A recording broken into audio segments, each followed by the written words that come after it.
Just really proud of our effort from the start, and I think now that's 2 back-to-back just really dominant defensive performances, and that's, again, when we're defending like that, it just, I've said it, I think we can play with anyone, in the country when we are defending and rebounding, and then we can get out, and I thought we did a great job against the zone, which we've struggled against their zone the last 2 years.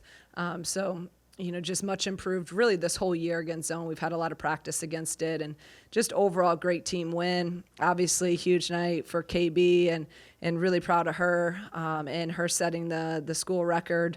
Just unbelievable, and so happy for her and all of her hard work and what she does. I thought she'd beat it, and then I took her out for the rest of it. So I told her, not many times in the Big Ten can we have your starters sitting, on the bench in the fourth, and especially with this tough week coming up with 2-day preps, going to Rutgers, going to Maryland. It was really nice to be able to get them some rest too.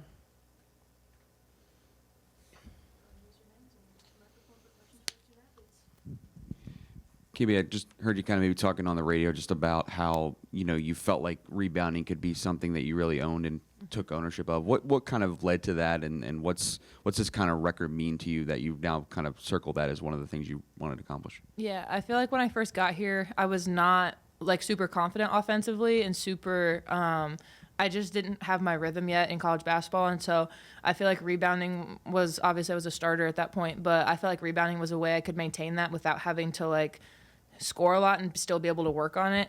And then I realized I was kind of good at it, and then I'm like, okay, I think this is achievable. And it really wasn't until my junior year when I was kind of like, if I stay on track, I can get this. But it's really cool. It's something that you've wanted for so long, and you think about every single game, and I'm keeping track, and I'm like, I want this. And rebounding, I don't think enough people appreciate rebounding, and I think it's something that I really take into my heart, and I love to do it, and it helps the team.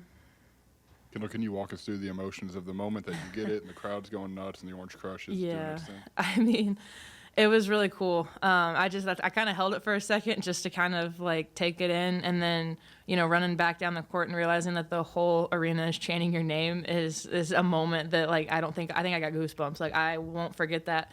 And the Orange Crush with their little board and the little countdown on it, and whatever they were doing was awesome. And just the band, everyone supporting me, and people are in the stands yelling, "No, 2 more, 1 more." But it's really cool to have a fan base that backs an athlete like that. And I think, there's a lot of athletes here that would say the same. But it's just I'm really happy. It's kind of a relief. I feel like there's a little bit less pressure, just kind of off, because, that's something that I've wanted. It's a personal goal. So now I feel even more relaxed than I already am playing.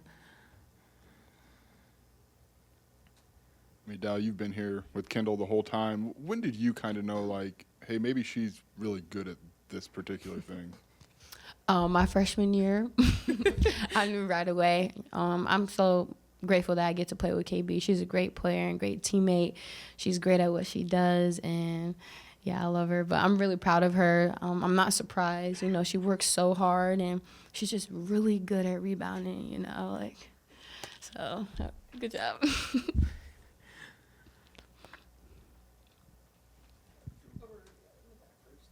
So for either of you, from the outsider's perspective, it seems like there's a ton of momentum, 2 huge wins. Is there anything either of you have picked up in these past 2 games that you're looking forward to bringing with you on the road?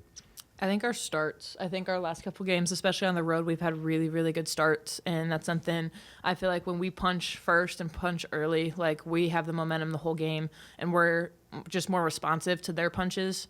I feel like at Michigan State, they kind of got the start, and then we're playing catch up the whole game. So I think just going out, especially to 2 really good, really physical teams, kind of getting that punch in the first quarter. And defense. Coach Green always says defense travels, so we keep it with us, and our defense is how we win games, and that's what we hang our hat on. Sorry, Kendall, just one more about that. I saw you had that moment with your parents, and Yeah. I think rebounding was something you and your dad probably focused on a lot. What was that like to kind of have that and be here for that and kind of achieve all that with them? I mean, my goal was to do it at home at some point. The last game my mom wasn't able to go to because of weather. She's like, you better not do it at Northwestern. I'm like, I won't. But it's just cool. Their support of me, and then being able to, having my dad be a coach in high school. And that was something he's always, you got to rebound, you got to box out, you got to board. So just having them here for that, I mean, it's huge. I mean, they have sacrificed a lot for me to be where I am today. So being able to do that for them and with them here is just huge, and they're my biggest supporters. So. Kind of going into the game, I'm sure you're thinking a lot about moving into obviously the number one spot for the program in rebounds. Were you thinking at all about how close you were to moving into third all time for Big Ten rebounds? I actually found that out last game. I had no idea that was even a thing. Yeah, I mean, I definitely that was on my mind, but I was more focused on the game at that point, just making sure we got a good start and then kind of settling into it. And I feel like once we had the lead that we did, I was able to kind of like chill and just kind of find my way in there. But I think it was only 2 coming into the game, so I knew I would get that one, but I'm happy with both. Dale, Shauna's kind of talked about just, maybe expanding your game, working on your pull-up and your three-point. What's kind of gone into that progress for you, and maybe how you've seen teams approach you different defensively now that you've been able to show those things? Yeah, I appreciate Coach Green for believing in me and the confidence she put in me. She just told me to get in the gym, and shout out to that gun, right? The shooting gun. The gun works. But just getting a lot of reps and just building my confidence and, like being a 3-level scorer is something that I want to be, and you got to guard me. Even if you play off me, I'm still going to be aggressive, so. Y'all see those threes now. Yeah, watch out.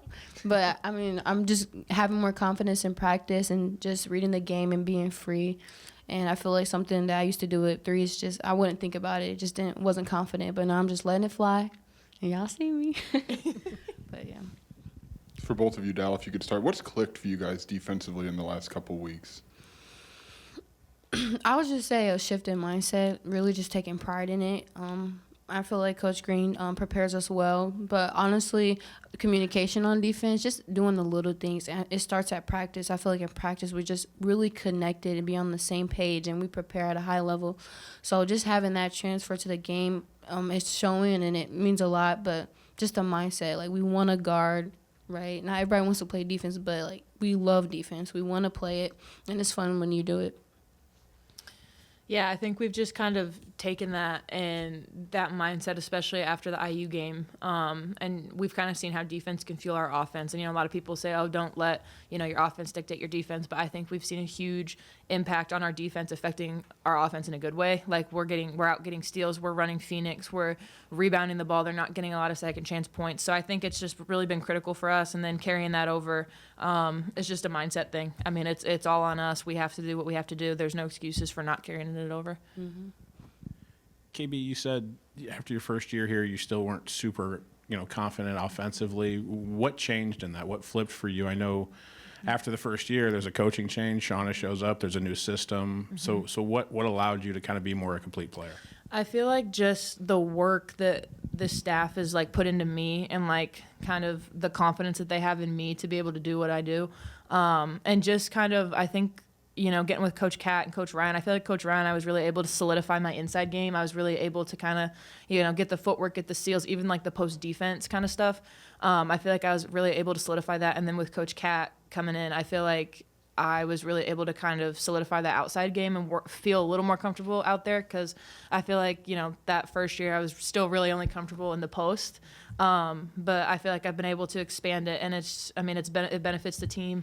And, you see people coming to double and, people are open. So I just think, just seeing it kind of increase through the years has been kind of cool. Everybody good for student athletes? Got it, guys. Thank you. See ya. Okay, you're only in the third of the Big Ten, so there's room to grow still. Thank you guys so much.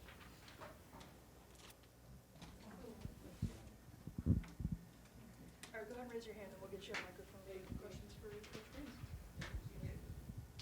Coach, I believe broadcast said it was the fewest points Illinois ever given up in a Big Ten game. I guess third. Yeah. I guess what went into that against a team that has really had your number defensively over the past 2 years? Like I said, I just think with the confidence that we're continuing to build defensively, I think, we've defended pretty well all year, but the last couple games, even going back to Indiana, just really locked in terms of personnel, game plan, and then just playing with the elite urgency and effort. And when you do those things, good things are going to happen. It's something that we talk about all the time. Like, we demand it. The standard's very high here in order, I mean, you defend and you rebound, and if you're not doing that, it's going to be hard for you to play. So I think that's a number one thing. It's always been, you know, defend, rebound, run. That's our core values. So, and when you get a team that starts believing and seeing that, hey, this can be the key to success, then it gets really fun to watch them go out there and execute it. So, like they said, it's a mindset, it's effort, and it's hard. It's hard to defend at that level, that intensity, for 40 minutes. But I could not be more proud that we're doing it. We're just executing right now on the defensive end. Shauna, you obviously had, when you were in college, your own all-time record. So, like, and Kendall talked about thinking about that a lot. Like, what's that like when you are kind of chasing that and are trying to compartmentalize that in the course of a year? I don't even remember that. I'm too old. I don't remember what it felt like or anything. I was concussed half the time I played, so I don't really remember. You know, I don't know. I think that now it's so different too nowadays because of social media, and, you know, you're constantly being like told all these things, and where we didn't have that. So she's handled it great, all of it. Like, she just goes out there and plays. And like we always say, if you do, you know, that the process is going to equal the outcomes. And she's just such a process-driven kid. She works her butt off every day. You get rebounds every day. You're going to end up breaking records along the way. So, but I didn't know that either about the Big Ten. And when I was rewatching the Northwestern game, they had that graphic up there, and I was like, that's crazy. It's Lavender, it's Megan Gustafson from Iowa, I think, are the two in front of her. Those kids are 6'5", 6'4", like, and for KB to be right there, and she had Jenna Smith was under her too. So, and that's pretty good company in terms of it. So I hope she gets that. I don't know what she needs to get the Big Ten one, but just super proud that she got this one.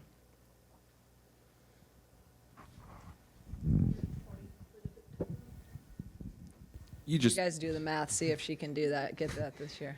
You referenced just the process-oriented person that she is, and she talked about it, you know, just sort of that process of, you know, making rebounding something that she would own. Just what's that process look like for her to get to this moment, and maybe led to her being able to be that successful? You know, first off, like, just some people just have a knack for rebounding, and then if you put in like awareness and being very intentional of doing it, it's why she's elite at it. But she also just has a knack of, like, you know, I told her last year, I was on her all the time about boxing out, because I went, KB, you get like 13 rebounds a game. If you box out, you can get 15, 16 a game. So, you know, just her never being satisfied, and her work ethic and her determination, and just like setting a goal and just fighting like hell to reach that. That's just who she is as a person and everything that she does. You can talk about how she's progressed as a scorer. You know, she's not just a rebounder. She's not just an inside player. I mean, now she is a player that can do a variety of things, that can score at all three levels, and is one of the best rebounders in the country, and one of the best rebounds, obviously, in the Big Ten ever by those numbers. But that's crazy to think about. Again, at 6'1" on a good day. That's absolutely amazing to me. And not for nothing, but 2 games, you mentioned this, where you got to go to your bench and, one, get them probably pretty valuable minutes, and 2, rest. Like, what can that realistically do for a team that's running 6 or 7 players? I think it's huge. It's really, really important. And that doesn't happen a lot in the Big Ten. And now to have 2 back-to-back where literally, I don't know. I mean, KB was out, you know, the whole fourth. I think a lot of our starters were out the whole fourth, but also being able to get Haven some really good minutes, because she was sick at Northwestern, which was unfortunate, because she would have got a lot of minutes there. And I thought she did. I was really impressed, you know, but that's, again, she goes up every day against Nick, our GA, and Nick's super athletic and quick, and, you know, he'll score on her, and sometimes she can get frustrated, but now it paid off, because these girls weren't as quick as what he is. So being able to get her minutes, even, you know, Irene some more minutes, Mia, and then Corey, you know, playing now 20 minutes and 20 some the other night. It's just, you know, Barry's been getting a ton of minutes, but, you know, she got 16 points and ran a lot of stuff to her late. All that experience is huge. And rest is probably the most important thing right now going into this stretch we have. Just another game. Jen quietly has 13. Like, how is that developing game over game with her as a point guard? I didn't even look at her turnovers. I'm sure it's not high. Yeah, she had one. I mean, and super efficient tonight. 5 for 6, 3 for 3 from 3, 13 points, 3 assists, 1 turnover. I think she's just really starting to find a rhythm and really starting to just play like the game's slowing down for her, and she just is playing so controlled and scoring when she can and when she needs to, but then also really facilitating and running the team. And the last couple of weeks, she's just, I think, continued to up her game, and tonight was another just great performance for her. And sometimes gets a little overlooked because some of the other stuff, but she is, man, she's doing so much for us right now, and she's defending. So, again, being able to get her at only 24 minutes is key as we go into this final stretch too. Shauna, when you did your homework on this team before you took this job and you looked at KB, I think a lot of coaches would have said, 6-foot post, that's not going to work, not in the Big Ten. Mm-hmm. It seemed like you and Ryan really kind of poured into her that this was going to work and this was going to happen Yeah. for her. Like, how did you get to that point? Because we recruited her hard at Dayton, and I got told no by her 2 times. So I knew exactly what she could do. I recruited her first time. She told us no. Then I recruited her when she left Michigan State. She told us no. So then I just decided to follow her and track her down, and she had no choice. So I was going to coach her one way or another. But so I knew exactly what she could do. I've watched that kid play in high school more times than a lot of kids, and Ryan was the lead recruiter on her. So we knew exactly what she was capable of. And we knew, and I'll never forget, because the first time, I think I've told you guys this before, as soon as we got here, in one of our first few meetings, I went, KB, you need to be a double-double kid. Like, I know you're rebounding. I think she averaged like 6 points. There's no way you should be only averaging 6 points. So, and then she did the work, and she, Ryan and then now Kat have done an unbelievable job with her. They deserve a lot of that credit because they're the ones in there with the film session. They're the ones in there working on her game.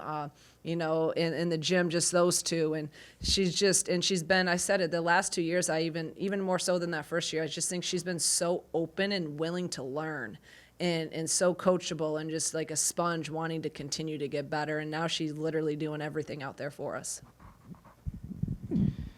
Shauna, I know you kind of talked about going into the previous game, just the 3-pointers and maybe feeling like you've been shooting the ball better. Tonight to have 8 and 19, just what did you maybe see that led to that success that you had tonight?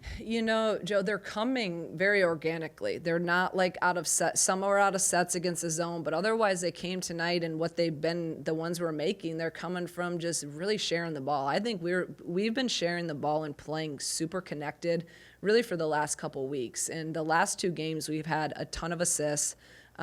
There was a couple possessions tonight that were just really beautiful basketball, where we're passing up a really good shot for a great shot. And I think that's where you see how connected this team is. And when you're connected, it helps offensively. But I think that's where you're seeing some of our success also defensively. They're very together. There's just a sense of, I don't even know how to describe it. You can almost feel the connectiveness in them just by being around them. Just the obligatory Dow. Like, she's hitting those 3. It's more than just a one-off at this point with her. Like, why is that? What have you seen? She talked about the confidence, Yeah. but what have you seen from her that's allowing that to translate to games? I think reps. She said the shooting gun. I told you guys that during break, we really put an emphasis. They all had their time in the gym where they had to get in and get a certain amount of shots up. And reps lead to confidence. Confidence leads to success. And now she has a great deal of confidence in it. And I have confidence in her. Last year, there was times when she shot it, I'd be like, no. Now I'm like, yes. I feel like it's going in all the time. And when you play with confidence, that basket gets a lot bigger. So I want her to continue to shoot those. And then, teams are going to, at some point, have to start making an adjustment on it. Okay. Thank you, guys.